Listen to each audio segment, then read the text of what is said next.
queridos irmãos, boa tarde a todos. Que Jesus nos abençoe.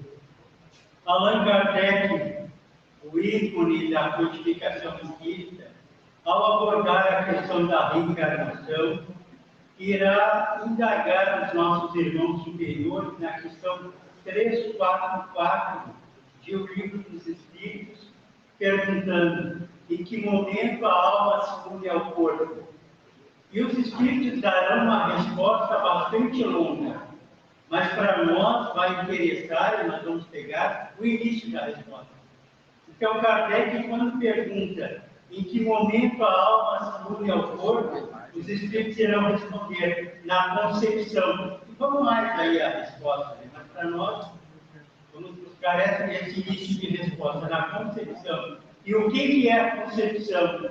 É o encontro do gameta masculino com o gameta feminino, numa região do útero chamada de tuba uterina, um pouco longe do centro do útero. Quando ocorre, então, esse encontro do gameta masculino com o feminino, a gente chama de concepção. Normalmente, esse produto da concepção vai se estabelecer ali na tuba uterina durante 4, 5 dias, e depois esse produto irá migrar para o centro do útero. Por que irá migrar para o centro do útero? Porque é aqui que tem os nutrientes necessários para que se desenvolva o processo gestacional. Às vezes, por uma série de razões, esse encontro do gameta feminino com o masculino lá na tuba uterina, ele não migra no centro do útero, ele fica naquela região, na tuba uterina. Daí a gente diz que houve uma gravidez ectópica, que não vai chegar a romper. Normalmente, ou vai ter um aborto espontâneo, ou vai ter que fazer uma cirurgia para tirar aquele produto dali. Mas que, quando normalmente consegue migrar 4, 5 dias depois da tuba uterina para o centro do útero, ele começa a se desenvolver. E ali componentes biológicos e espirituais presentes nesse processo de reencarnação. Os componentes espirituais presentes é a possibilidade de vir do mundo espiritual um espírito ou Bom, então o que influencia naquele corpo do futuro ser reencarnante? Nós dizemos que é a genética do papai e da mamãe, porque no momento da concepção vem do gene próprio da mãe e do pai. E esses genes, muitas vezes, se o espírito não tem uma missão muito maior, se é uma pessoa muito comum no mundo físico, esse processo genético, ele vem de acordo com a genética própria do papai e da mamãe. Mas se é um espírito que vai vir aqui à Terra para desempenhar grandes tarefas, os espíritos superiores e o espírito reencarnante, que, se for um espírito de envergadura, eles podem influenciar na genética. Pode influenciar, porque através da genética pode vir com essa ou aquela doença, ou pode vir com doença alguma. Então, a genética determina uma série de fatores aí, nesse processo reencarnatório. Um outro fator importante para determinar o físico daquele ser reencarnante é a questão do pensamento materno. O pensamento materno, nesse processo de gestação, ele é muito importante, porque a mãe, no seu pensamento, quando bem aceita o processo gestacional, ela influencia em todos os componentes físicos daquele ser reencarnante. Por isso a importância de, nesse momento de gestação, ser um momento tranquilo, um momento de amorosidade, um momento de querer bem para aquele ser que está reencarnando. Porque se for ao contrário, vai prejudicar grandemente, né, aquele ser que está reencarnando. Às vezes a mãe e o pai não querem.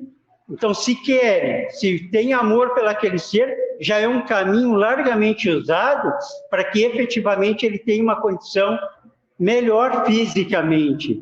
E às vezes a importância é tão grande que não é só o pensamento da mãe que influencia, mas do pai também. Nós dizemos em doutrina espírita que existe pais gestantes. Mas não é só a mãe que passa pela gestação, não. O pai também deve passar pela gestação, estando próximo. sendo amoroso nesse processo, estando junto, né? Tudo isso faz com que esse período transcorra com harmonia, com uma paz, que é importantíssimo para a criança efetivamente estar bem. Então, os pais gestantes são responsáveis pela saúde do seu filho, especialmente a saúde emocional. Porque se naquele momento de gravidez se tem uma infelicidade de passar por uma ideia de aborto, por exemplo, a mãe, o pai, ou ambos, ou alguém próximo, começa a ter a ideia de aborto, isso irá prejudicar todo o psiquismo daquela criança. Então, o pensamento das pessoas envolvidas na gestação são importantes, especialmente o pensamento da mãezinha. E agora o terceiro ponto, muito importante para aquele corpo físico, o que vai ser aquele corpo físico, é o perispírito daquele ser reencarnante. O que é o perispírito?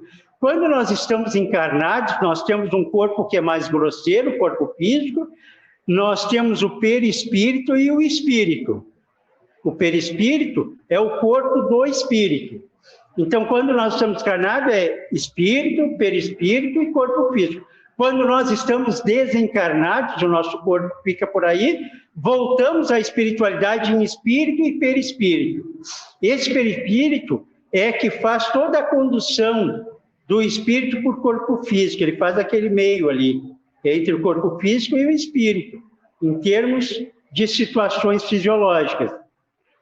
Esse perispírito tem uma série de funções. Uma das funções é ser o modelo do corpo físico. Ou seja, quando a criança está lá no útero da mãezinha, né, vai passando aqueles 9 meses, tem um modelo que vai fazer com que aquele corpo físico seja dessa ou daquela forma. Esse modelo é o perispírito.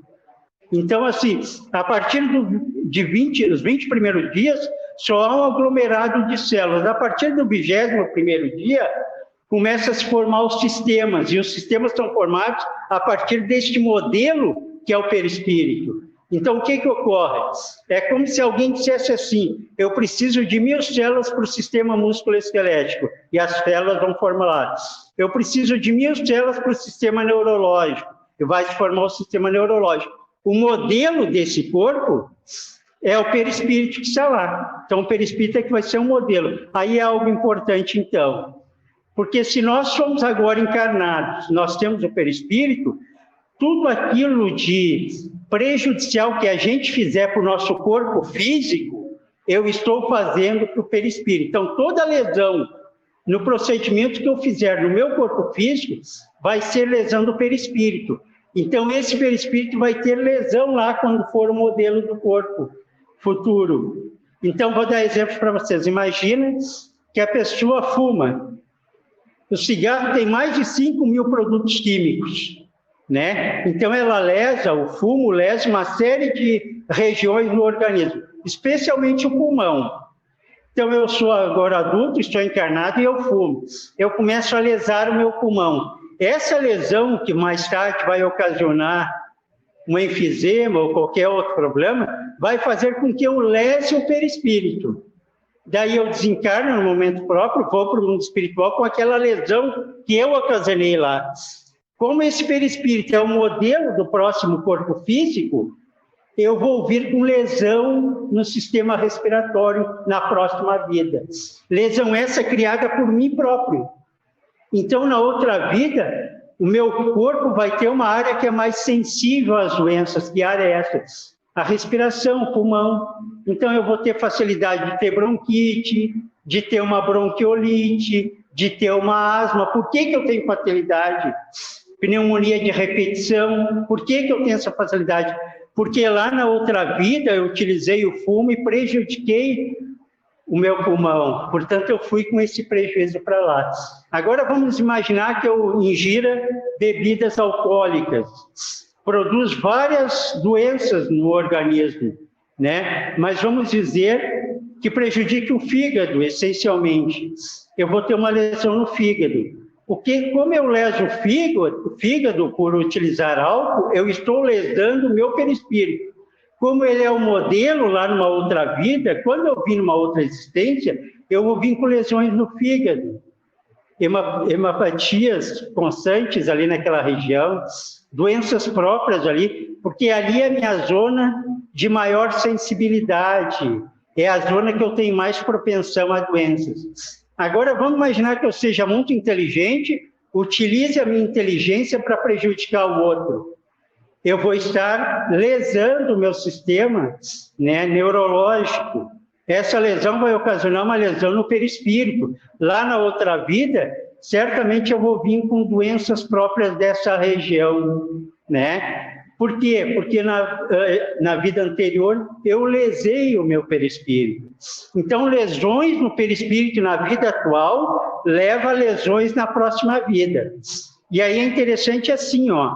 Se nós somos aquelas pessoas que lesamos vários órgãos ao mesmo tempo, vamos dizer assim, ó. Eu fumava, lesei o pulmão. Eu utilizava álcool, lesei o fígado. Eu utilizei mal a minha sexualidade, lesei essa região da sexualidade. Eu vou levar todas essas lesões lá para o meu próximo corpo físico. Como são várias lesões atingidas, várias regiões que são atingidas, o que vai acontecer com aquele espírito reencarnante? Ele vai apresentar uma série de doenças congênitas. Ele vai ter várias doenças congênitas, porque ele prejudicou o seu corpo físico na vida anterior. Essas doenças congênitas vão fazer com que ele não chegue a bom termo a sua reencarnação. Muitas vezes, quando ocorre isso, dele ter várias lesões, ele vai sofrer um aborto espontâneo. Não vai chegar a bom termo. A mãezinha vai sofrer um aborto espontâneo. E quem é aquela mãe que queria tanto ter um filho e vai ter esse filho abortado? Aquela mãe lá não é por acaso que ela é mãe daquele filho que ela abortou. Aquela mãe é alguém que no passado teve condições de ter filhos e fez um aborto consciente. Daí agora, nessa encarnação, ela quer ser mãe e não consegue ser mãe, porque ela menosprezou essa oportunidade lá no passado. Também ocorre um outro tipo de mãe aí que tem o filho abortado. Por exemplo, aquelas mulheres que normalmente não têm responsabilidade com relação à sexualidade, né, vendem a sua sexualidade, não tomam cuidado, elas ficam mais propensas a ter uma gestação nesse nível, onde a criança vai vir com várias lesões e não vai chegar a bom termo a sua reencarnação. Ela vai sofrer um aborto espontâneo.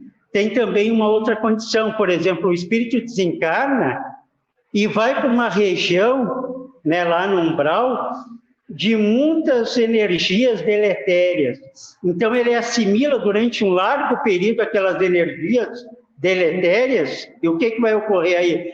Essas energias vão ocasionar uma série de lesões do seu futuro corpo físico, portanto, vai ser abortado, vai sofrer o aborto espontâneo. Então, todos esses fatos que ocorrem de doenças, né, no momento da gestação, são fatos em que normalmente estão enquadrados a mãe e o pai e aquele ser reencarnante.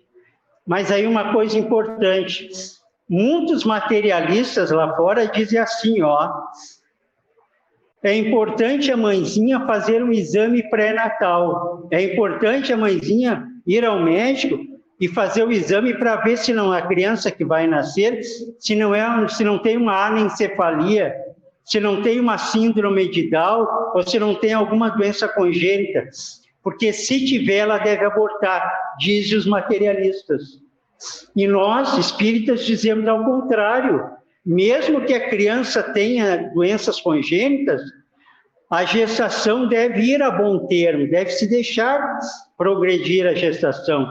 Não sei se vocês observaram, mês passado ou retrasado, aquele casal do interior que perceberam que a mãezinha ia ter 2 filhos juntos, né? Filhos siameses. Eles entraram na justiça para a justiça autorizar que ela fizesse aborto. E a justiça não autorizou. Daí elas tiveram as 2 meninas, as meninas ficaram 3 meses no hospital e depois desencarnaram. Este período é importante para aquele ser reencarnante, porque mesmo que tenha, por exemplo, uma anencefalia, que sabe que aquele ser reencarnante que tem uma anencefalia, ele vai sobreviver aqui algumas horas, não vai passar disso.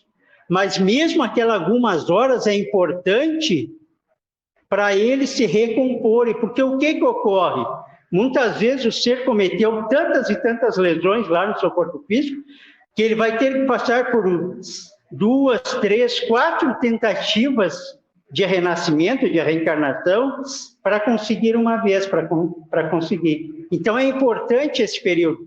Às vezes, eu não sei se vocês já ouviram falar, mas lá no livro Libertação, do André Luiz, da mediunidade Francisco Cândido Xavier, tem aqueles que eles chamam de espíritos ovoides. O que são espíritos ovoides? São espíritos que perderam a forma física. Dada a sua dificuldade moral, eles perdem a forma física. Eles ficam numa forma ovoide. Esses espíritos amanhã ou depois vão ter que reencarnar. Eles vão ter que voltar para cá. E como é que eles vão voltar para cá? Eles vão sofrer umas 4 ou 5 tentativas de reencarnação, e nessas tentativas eles vão harmonizando, formando o seu corpo físico novamente. Então é importante esse período de gestação com crianças com doenças que chegue a bom termo a sua reencarnação, mesmo que elas vão sobreviver durante um tempo curto. E mamãe e papai dessas crianças também são enquadradas nesse processo. Mas se esse processo ele chega a bom termo, a criança nasce, a gente não diz que a reencarnação se completou aí. A reencarnação vai se completar ao longo dos 7 primeiros anos, aproximadamente.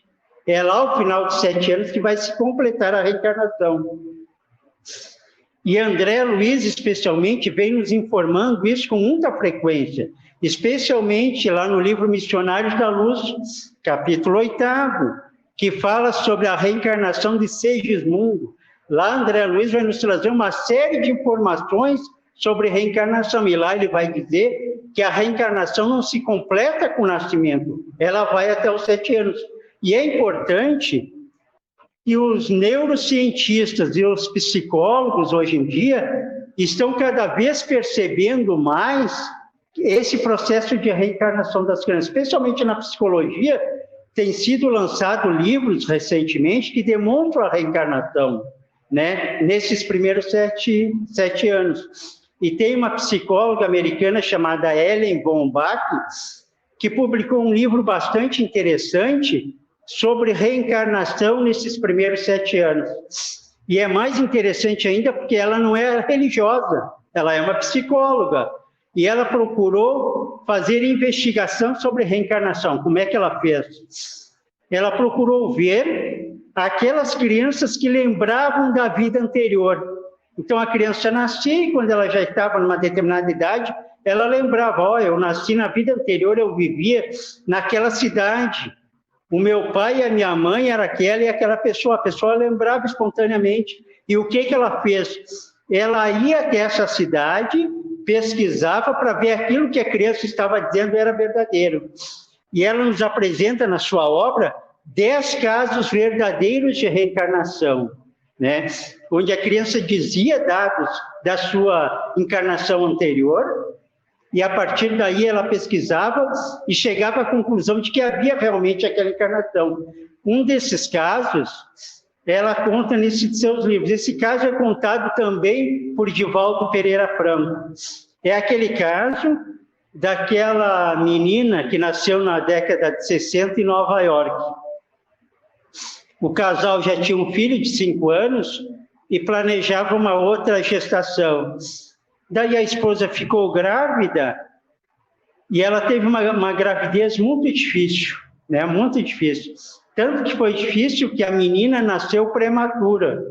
E o que acontece quando uma criança nasce com prematuridade? Normalmente ela tem problemas assim de pressão, né? Normalmente ela tem problema respiratório.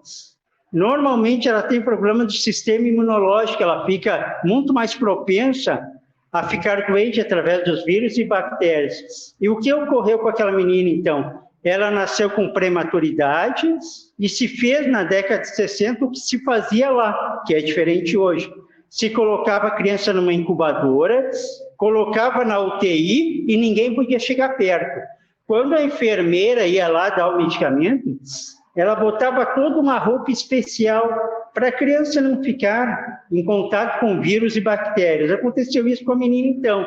Ela foi para a incubadora, foi para a UTI, ficou lá 1 dia, 2, 3, 4, 5 dias. No 5º dia, os médicos chamaram os pais.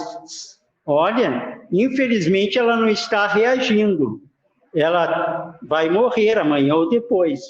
Os pais, por óbvio, ficaram muito tristes, né? Foram para casa e começaram a falar sobre o caso na frente do menino de 5 anos, o outro filho, né? Estavam falando e daí, de repente, o menino perguntou, mas do que vocês estão falando?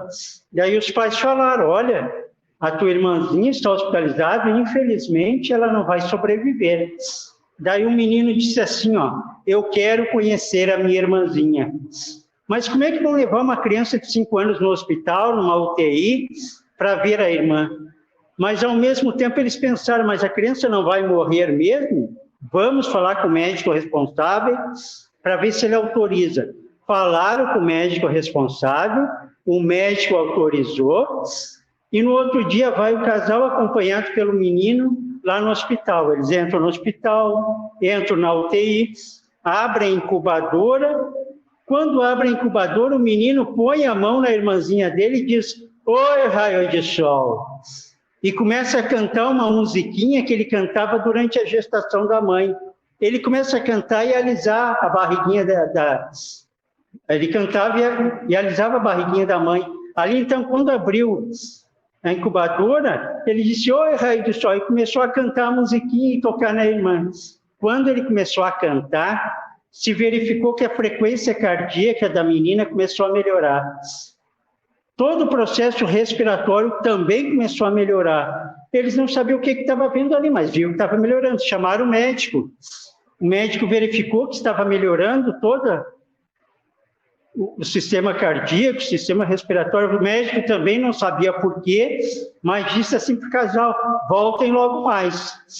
Voltaram logo mais, acompanhado do menino, entraram no hospital, entraram na UTI, abriram a incubadora, o menino colocou a mão na irmãzinha, começou a cantar, começou a melhorar os níveis, né, os sinais vitais da criança, né, chamaram o médico verificou que estava melhorando, né, não sabia por quê, mas o médico disse, voltem amanhã. Voltaram no outro dia, a mesma coisa, a menina melhorando. No 5º dia, a criança foi para o quarto. No 15º dia, ela teve alta, completamente curada. Ninguém soube bem o que houve ali para ela melhorar, mas aí o casal teve uma ideia interessante. Eles doavam uma quantia significativa em dinheiro para o Hospital Universitário de Nova York. E daí eles foram na direção do hospital e disseram assim, ó, nós vamos aumentar a doação de recursos para o hospital, mas nós queremos que vocês canalizem esse dinheiro para o estudo de crianças prematuras. Eles queriam ver, na verdade, o que tinha acontecido com a menina que tinha melhorado. Ninguém sabia por quê.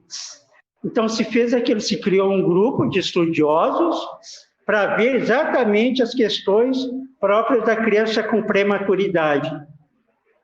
Fizeram estudo e se chegaram a várias conclusões. Uma delas vocês conhecem, que é aquela ideia de criança canguru. Já ouviram falar em criança canguru? O que é isso? Quando uma mãe tem um bebê, seja ele prematuro ou não, a criança deve ficar grudadinha na mãe, não lá longe. E se é criança com prematuridade, mais ainda, bem juntinho da mãe. E não pode ser outra mulher, não pode ser a enfermeira, não pode ser outra mulher, tem que ser a mãe. E por que a mãe? Porque parece que a criança, ela consegue perceber quem é a mãe, consegue perceber que aquela criatura ali é a mãe, né? E daí melhora. Daí o seu sistema imunológico começa a melhorar. Mas aí houve uma discussão entre a medicina, né, e a biologia, porque a biologia diz assim, ó, nessa idade a criança não tem como reconhecer quem é a mãe. E nessa discussão entre a medicina e a biologia, sobrou para nós espíritas, porque André Luiz vai nos informar que existe uma verdadeira simbiose entre a criança e a sua mãezinha. Uma verdadeira simbiose mental. E essa simbiose faz com que interaja os pensamentos da criança com a mamãe. Por que aquelas mudanças que ocorrem no período gestacional com a mãezinha? Que mudanças são essas? Às vezes de humor, às vezes mudança de gosto alimentar. Muitos dizem assim, porque nesse período de gestação aumenta grandemente um tipo de hormônio com relação à gestação, que é um hormônio chamado a gonadotropina coriônica. Que nome, né? A gonadotropina coriônica, ela aumenta em 10 vezes nesse período. E este hormônio também ocasiona mudanças na mãezinha. Mas a mudança mais significativa ocorre pelo pensamento da criança que interage com a mãe, né? Então, entre a discussão da medicina e da biologia, sobra para nós espíritas. Uma outra coisa interessante, aí a psicologia nos explica algo que nós já sabemos. Por exemplo, é muito comum hoje dizer assim que quando a criança nasce não completa a reencarnação, mas lá nos 7 anos, e que nesse período do nascimento aos 7 anos, a psicologia vai dizer que a criança passa por 3 fases na reencarnação. E mesmo que rapidamente a gente vai falar em cada uma das fases. A primeira fase, cada fase daria para uma palestra. Mas como a gente tem que ser rápido, vamos resumir bem. A primeira fase vai do nascimento aos 6 meses de idade. A segunda fase vai dos 6 meses aos 4 anos de idade. E a terceira fase dos 4 anos aos 7 de idade. Então, a primeira fase, a criança nasce e inicia do nascimento aos 6 meses de idade. Essa fase é caracterizada pelaquela possibilidade da criança se autoconhecer. Porque quando a criança nasce, logo que ela nasce, ela vê o mundo como uma continuação dela. Ela não consegue diferenciar ela da mamãe ou de quem quer que seja. Existe no mundo só 2 coisas para a criança que nasce. Ela e aquela grande mama que dá o leite. São as únicas 2 coisas que existem para a criança. Ela e aquela grande mama que dá alimentação. Mas daí ela começa, nesses primeiros 6 meses, a desenvolver o seu psiquismo mais interno, mais profundo. E a gente percebe a nossa criança desenvolvendo esse psiquismo. É quando a gente vê que ela move a mãozinha e olha a mãozinha e começa a sorrir. Ou ela mexe o pezinho e começa a sorrir, ela está se autodescobrindo. Ou tem por perto dela alguma toalha, alguma cortina que ela puxa e vê que ela pode interagir com o exterior. Aí ela está se autodescobrindo. Esse período vai do nascimento aos 6 meses de idade. Claro que nessa fase que está se produzindo a personalidade mais profunda da criança, é importante cuidar, não é? Porque assim, determinadas doenças podem afetar o sistema neurológico e prejudicar toda a criança para o resto da vida. Determinados traumatismos mais profundos pode ocorrer, a criança cai, bate, né, com intensidade, com a cabeça, pode prejudicar para a vida toda. Então tem que cuidar essa fase do nascimento aos 6 meses, que são importantes. Aí inicia a segunda fase. A segunda fase vai dos 6 meses aos 4 anos de idade. É uma fase importante, porque é a fase que começa a se formar de um modo mais amplo o sistema neurológico e, com isso, começa a vir algo importante, que é a lembrança, a recordação da criança. Ela começa a lembrar, e ela lembra de pessoas. Então, ela olha a mamãe, olha papai, que ela conhece, não é? O irmãozinho. E nessa fase a gente a reconhece porque ela era uma criança que qualquer pessoa pegava no colo até essa fase. Quando chega nessa fase, alguém vai pegar ela no colo, ela começa a chorar porque ela está estranhando, ela está vendo aquela pessoa pela primeira vez. Então ela chora. Então aí se estabelece a lembrança dela. Aí então ela passou pela primeira fase, até 6 meses. Formou a personalidade profunda. Dos 6 aos 4 anos, 6 meses aos 4 anos, começa a vir a lembrança. E dos 4 aos 7 anos é um período também importante, porque é o período que começa a ser vivenciada a emoção da criança. A emoção. Então ela chega da escola ou da creche e diz assim: papai, eu te amo. Mamãe, eu te amo. ou eu gosto mais daquele amiguinho do que daquele outro. Então, ela começa a dizer da sua condição emocional. E aí é importante, essa emoção inicia aí, mas vai ser vivenciada durante toda a vida. Nós, adultos, por exemplo, dizem os psicólogos que nós experimentamos dezenas de emoções durante o dia. Emoções boas e emoções ruins. O que é uma emoção boa? É aquilo que ocorre quando a gente chega à casa espírita. É bem recepcionado, fraternalmente, com carinho. Isso é uma emoção boa. É amor, fraternidade, religiosidade. É uma emoção boa. Nós experimentamos dezenas dessas emoções durante o dia. Mas a gente experimenta emoções ruins também. O que é uma emoção ruim? Medo, raiva, ódio, rancor. E aí vai. Nós experimentamos dezenas delas durante o dia, né? E quando nós experimentamos essas emoções, nós produzimos num órgão lá dentro do encéfalo chamado hipotálamo. O hipotálamo coloca na corrente sanguínea hormônios de acordo com a emoção que nós estamos vivenciando. Então, se a gente vivencia uma emoção boa, o hipotálamo vai colocar hormônios na corrente sanguínea, e esse hormônio, que é decorrente de uma emoção boa, vai fazer com que seja otimizado o nosso sistema imunológico. Ou seja, nós vamos ter saúde. Mas se nós experimentamos uma emoção ruim, ódio, rancor, medo, raiva, e aí vai, o hipotálamo coloca na corrente sanguínea hormônios que vão destrambelhar, posso usar essa palavra? Destrambelhar o sistema imunológico, prejudicar. Portanto, nós vamos ter doença. Toda essa produção química inicia lá, nessa fase, dos 4 aos 7 anos. E inicia também uma produção elétrica. O que é uma produção elétrica?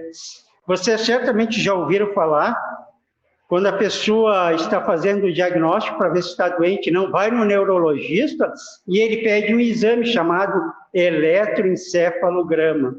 Lembram? O eletroencefalograma é um exame que é pedido para ver se as ondas cerebrais acusam saúde ou doença.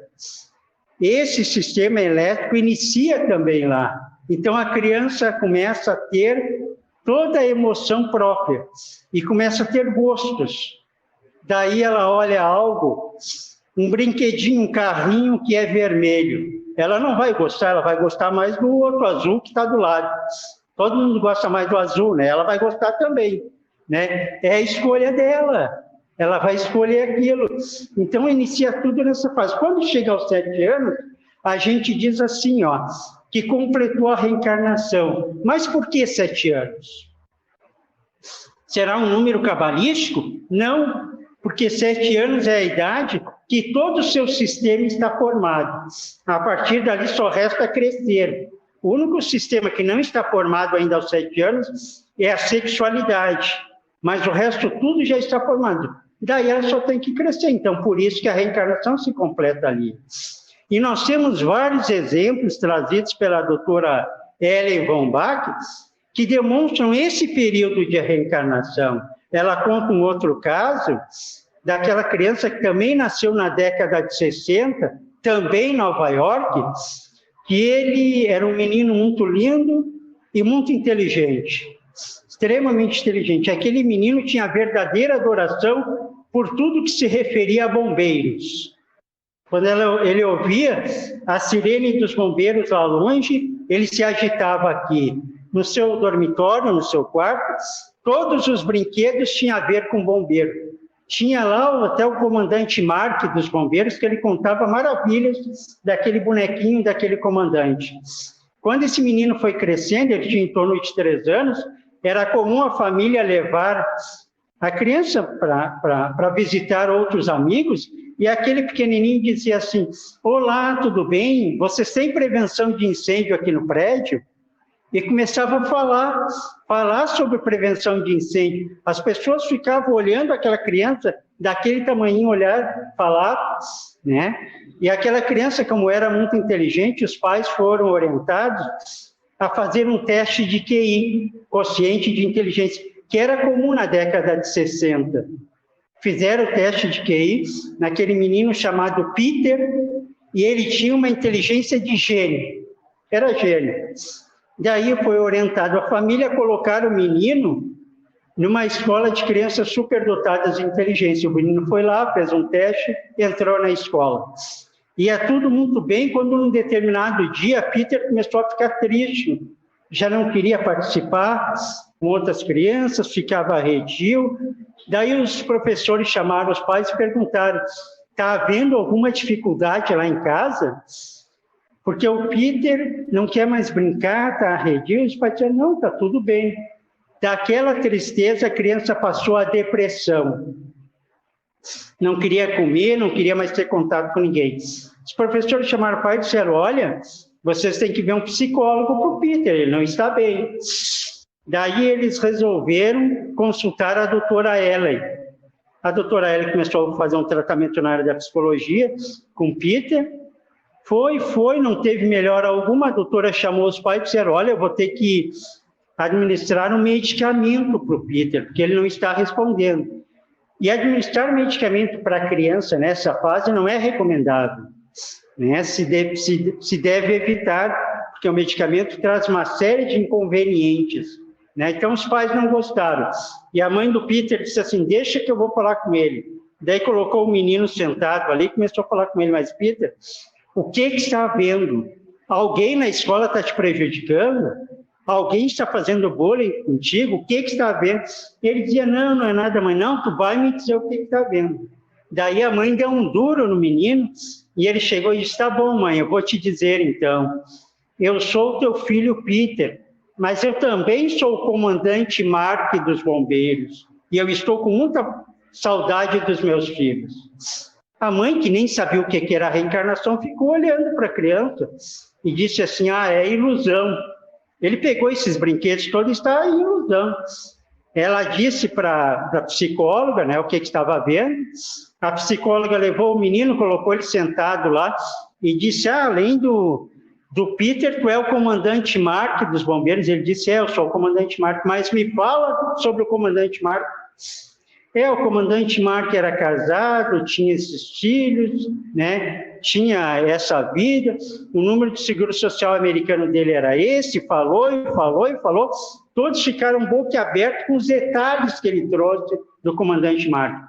E daí a psicóloga teve uma grande ideia. Ela disse assim: eu vou pesquisar para ver se existiu o comandante Mark em Nova York. E olha a surpresa dela. Existiu o comandante Mark em Nova York, que tinha desencarnado alguns anos atrás, e fechava todos os detalhes. Daí a psicóloga chamou a mãe do Peter e disse assim: eu vou ter que dar um choque de realidade nele. Eu vou chamar a viúva do comandante Mark aqui, vou colocar ela frente a frente com o Peter, para ele perceber que ele está em ilusão. Marcaram o dia. Naquele dia o Peter vem com a mãezinha dele pela mão, lá no consultório. Quando chega lá, a viúva já está lá. Quando ele entra, ele disse: oi, fulana, e diz o nome dela.